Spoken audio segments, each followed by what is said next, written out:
હવામાન વિભાગની આગાહીના પગલે પાટણ જિલ્લા સહિત શહેરમાં ભારે વરસાદ પડતા વિવિધ સ્થળો પર તળાવો, સરોવર, ડેમો ઓવરફ્લો થવાના કિસ્સા પ્રકાશમાં આવી રહ્યા છે। ત્યારે પાટણ શહેરના આનંદ સરોવરની વાત કરવા જઈએ તો પાટણ શહેરમાં સતત વરસાદ પડવાના કારણે પાટણ શહેરનું આનંદ સરોવર ઓવરફ્લો થવાની જાણ આનંદ સરોવરની આજુબાજુના સોસાયટીના સ્થાનિક રહીશો દ્વારા પાટણના એક્ટિવ ધારાસભ્ય કિરીટભાઈ પટેલને કરતા તાત્કાલિક અસરથી ધારાસભ્ય કિરીટ પટેલ પણ પાટણના આનંદ સરોવર પહોંચી જઈને આનંદ સરોવરની સ્થળ પરની સ્થિતિનો તાગ મેળવી જિલ્લા કલેક્ટર તેમજ નગરપાલિકાના ચીફ ઓફિસર અને પાટણ નગરપાલિકાના ફાયર ઓફિસરને ટેલિફોનિક વાતચીત કરી પાટણના આનંદ સરોવરની પાણીનો નિકાલ કરવા વ્યવસ્થા કરવા સૂચનાઓ આપી હતી। આજે ચાલુ વરસાદની અંદર પાટણની જુદી જુદી સોસાયટી અને જુદા જુદા વિસ્તારની મેં મુલાકાત લીધી। બજારની અંદર દુખવાડો, ચર્ચોક,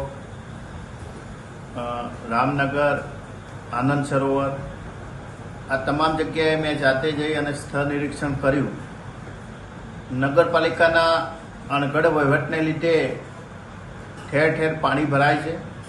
આનંદ સરોવરની અંદર જે જગ્યાએ પાણીનો નિકાલ હતો એ જગ્યાએ માત્ર પાઇપ મૂકેલી છે અને જે મશીન લગાવેલું છે જનરેટર એ બંધ હતું।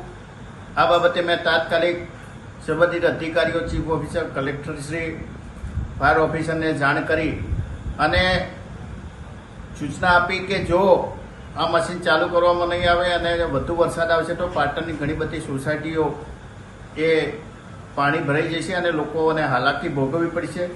તાત્કાલિક ચીફ ઓફિસરને સૂચના આપી અને પાણી પુરવઠાનું મશીન મંગાવી અને તાત્કાલિક મોટું જનરેટર મંગાવી અને પાણીનો ઝડપી નિકાલ થાય અને હયાત જે મશીન છે તાત્કાલિક રિપેરિંગ કરવાની પણ સૂચના આપી। અત્યારે નગરપાલિકાના માણસો ત્યાં આવી ગયા છે, પરંતુ આ જવાબદારી એ નગરપાલિકાની છે, ચૂંટાયેલા કોર્પોરેટરોની છે, નગરપાલિકાના પ્રમુખશ્રીની છે, પરંતુ એક ધારાસભ્ય તરીકે અમારે આ જઈ અને સૂચના આપવી પડે યોગ્ય નથી।